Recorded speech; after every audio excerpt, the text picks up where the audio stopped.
Hi everyone, welcome back. In this video, I'll show you how to use WhatsApp for online teaching in 2025.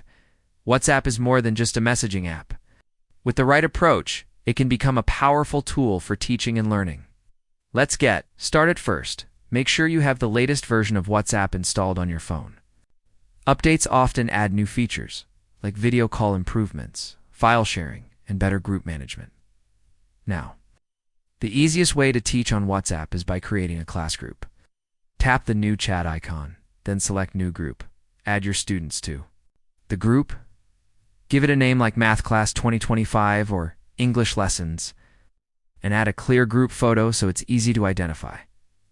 Inside the group, you can share lesson notes, PDFs, voice messages, and links. To do this, tap the paperclip icon, choose the file type, and upload your material. Students can download and review everything directly on their phones.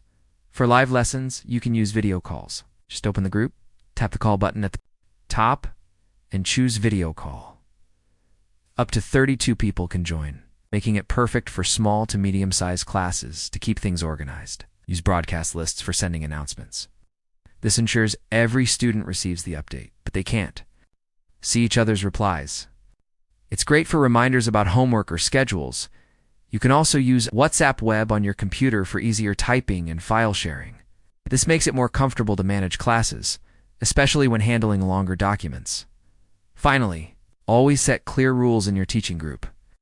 Encourage students to stay on topic, respect others, and use the space only for learning. This helps keep the group professional and productive. And that's it. That is how you can use WhatsApp for online teaching in 2025. It's simple, flexible, and very effective if used the right way.